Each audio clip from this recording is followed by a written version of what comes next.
और अब बात मधेपुरा की, जहां का सदर अस्पताल सरकारी दावों की पोल खोल रहा है। ऐसे दौर में जब एक बार फिर कोरोना से दहशत का माहौल इस वक्त बना हुआ है। इस अस्पताल में 2 से 3 मरीजों को एक बेड पर लेटाकर इलाज कराया जाता है। आखिर क्या है सदर अस्पताल की हालत, इस रिपोर्ट के जरिए आप जानिए।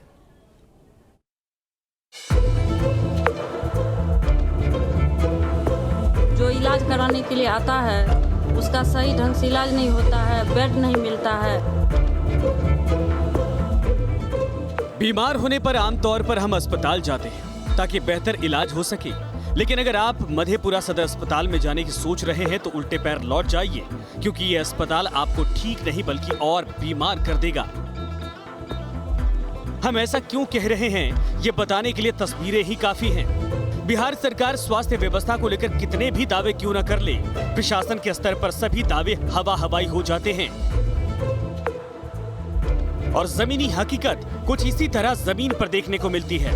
तस्वीरें सदर अस्पताल की इमरजेंसी वार्ड की हैं, जहां एक बेड पर 2 मरीजों को लिटाकर इलाज करवाया जा रहा है।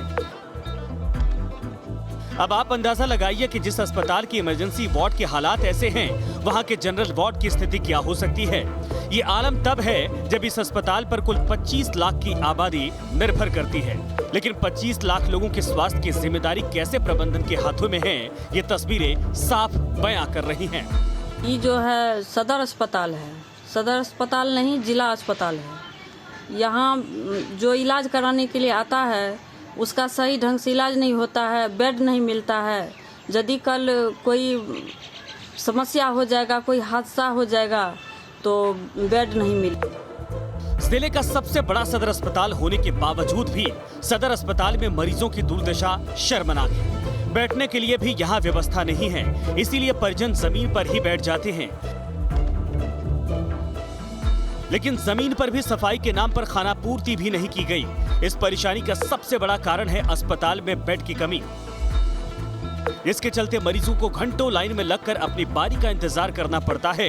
अगर बेड मिल भी जाए तो उस पर 2 या 3 मरीजों को एक साथ लिटाकर इलाज किया जाता है।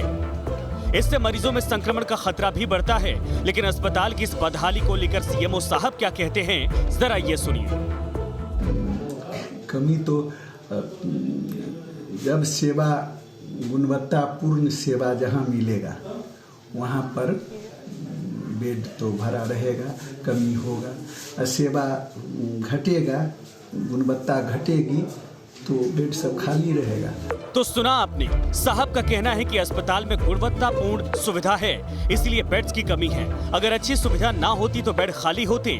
अब उनके बयान में लॉजिक कितना है ये तो हमें नहीं पता, लेकिन एक सवाल जरूर है कि अगर कोविड संक्रमण के दौर में इसी तरीके से बेड पर 2-3 मरीजों का इलाज करवाया गया तो एक दूसरे से मरीज में संक्रमण फैलेगा और इसका जिम्मेदार आखिर कौन होगा, ये सबसे बड़ा सवाल होगा।